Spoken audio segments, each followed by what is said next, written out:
पता है, कभी कभी ना एक छोटा सा अपमान एक बहुत बड़ी क्रांति को जन्म दे सकता है। आज हम एक ऐसी ही कहानी की पड़ताल करने वाले हैं, कुल्हड़ पिज्जा की। ये कहानी है मुकाबले की, कुछ नया कर दिखाने की और उस खतरनाक जलन की जो किसी की तरक्की देखकर पैदा होती है। सबसे बड़ी बला गुस्सा ही है। ये सिर्फ कहने की बात नहीं है, बल्कि यही तो इस पूरी कहानी की जड़ है। सोचिए, एक पिता ने अपनी बेटी को ये सबक दिया, और किसे पता था कि यही एक बात आगे चलकर उनकी पूरी दुनिया को पलट के रख देगी। तो कहानी शुरू कहाँ से होती है? इसकी शुरुआत होती है एक भरे बाजार में हुए अपमान से। एक ऐसा अपमान जिसने बदले की एक ऐसी आग जलाई जो आगे चलकर सब कुछ बदलने वाली थी। तो जरा सोचिए, एक हलचल भरा बाजार है और वहां बिस्वा चौधरी का छोले पूरी का ठेला, जो बहुत मशहूर है। अब होता ये है कि उषा और उसके पिता वहां पहुंचते हैं, लेकिन बिस्वा वो उन्हें सबके सामने बेइज्जत करके भगा देता है।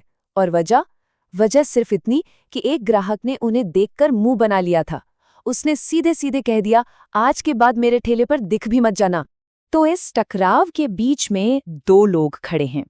एक तरफ है उषा, जो अपमान की आग में जल रही है और ठान चुकी है कि अपनी काबिलियत साबित करके रहेगी। और दूसरी तरफ है बिस्वा, जो अपनी दुकान और अपनी हैसियत को लेकर इतना डरा हुआ है कि उसे हर कोई अपना दुश्मन ही नजर आता है।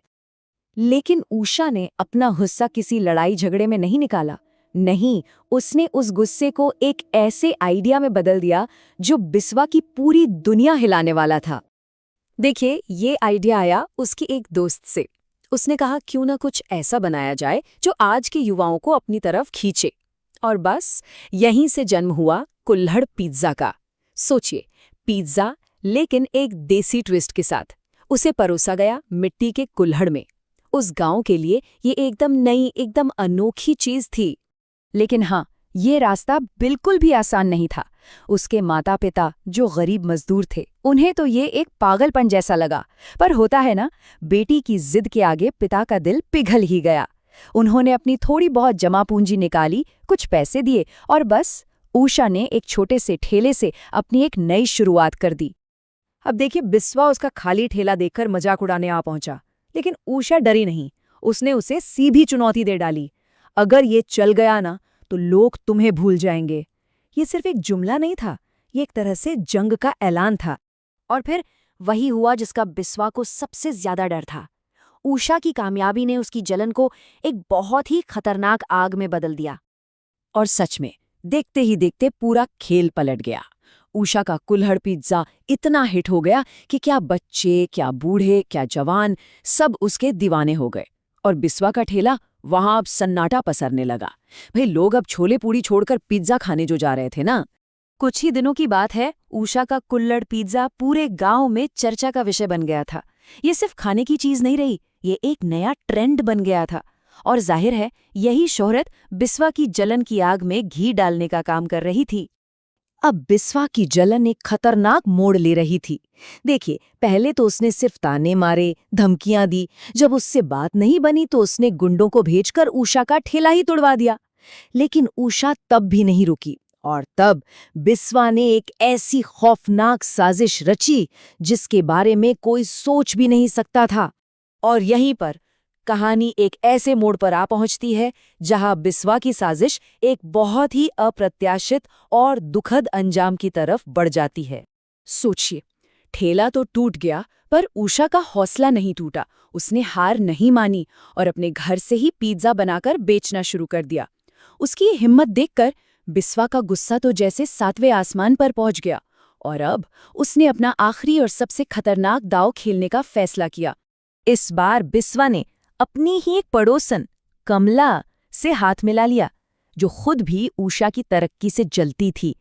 उसने कमला को एक पैकेट दिया और उसे उषा के खाने में मिलाने को कहा। मकसद बिल्कुल साफ था, लोगों को बीमार करना और उषा की इज्जत को हमेशा के लिए मिट्टी में मिला देना। बिस्वा को लगा कि उसका प्लान एकदम परफेक्ट है, लेकिन उसने एक बहुत बड़ी, एक जानलेवा गलती कर दी थी। वो क्या थी? विडंबना देखिए, जिस दिन ये पूरी साजिश रची गई, ठीक उसी दिन बिस्वा का अपना बेटा अमन भी अपने दोस्तों के साथ उषा का कुल्हड़ पिज्जा खा रहा था।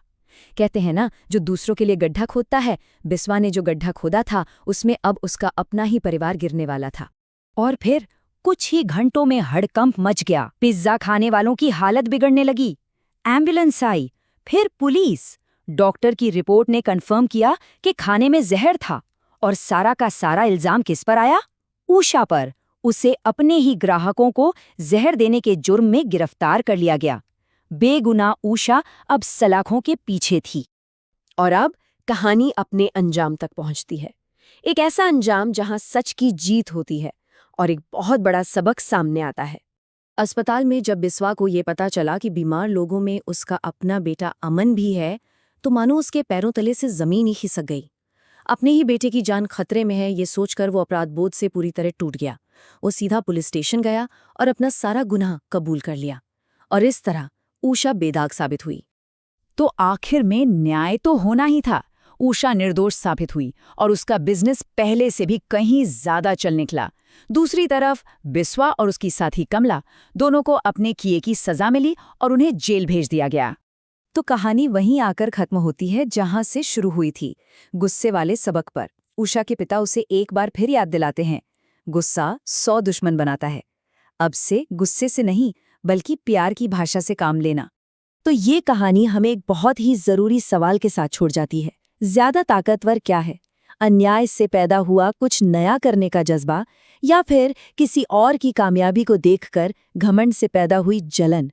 इसका जवाब शायद हम सबको अपने अंदर ही खोजना होगा।